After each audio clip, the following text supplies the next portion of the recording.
So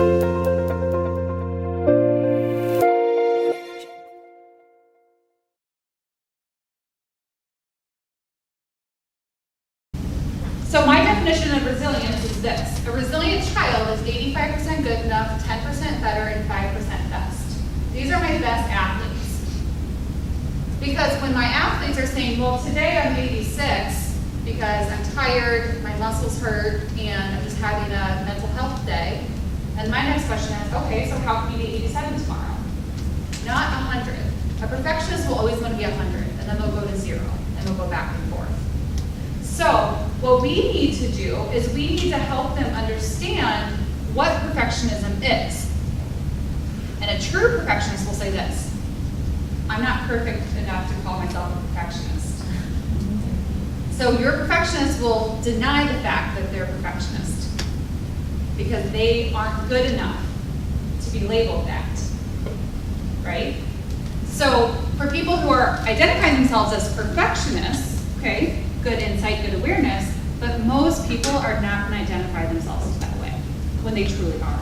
Especially your defiant students or your oppositional students, because they've been taught that perfectionists are the perfect ones and not the ones who are struggling. But that's not true.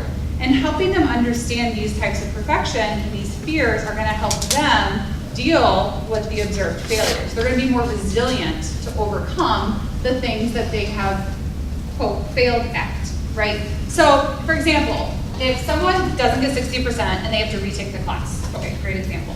Now, the first thing that they're gonna feel is that they're gonna feel like they've emotionally failed, meaning that they did not rise to the expectation that they had for themselves or others, and so they're gonna start getting anxious about it. Then what's gonna happen is they're gonna start getting worried that their tribe, their community of friends, is going to start to push them out, or in reality push them out. Or because they're not in that class and cohort anymore, they're naturally going to have to slide into a different cohort of people, and that naturally feels like a rejection of their tribe, right? So there's going to be these consequences to failure.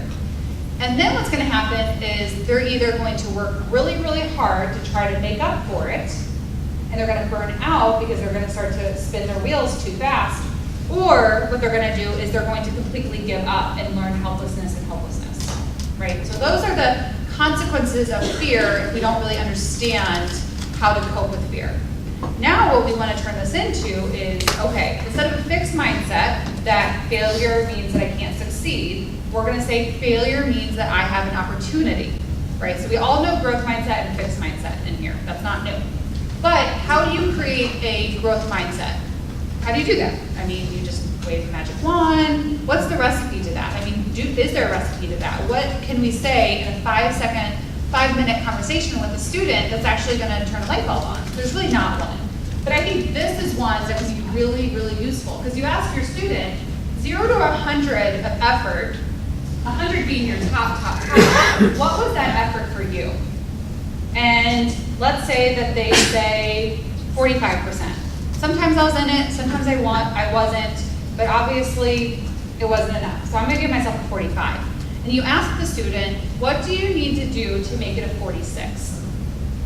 Right, so instead of a fear-based decision of all or nothing, worrying about what friends are gonna think, worried about how they're not gonna be successful in life, all of these really panic feelings, you wanna ask them, what can you do to give yourself an extra bump up, just a 1% more? And get them to think, well, can you start staying after school a little bit longer? Can you come early a couple of days a week? Like, what is that 1% to you?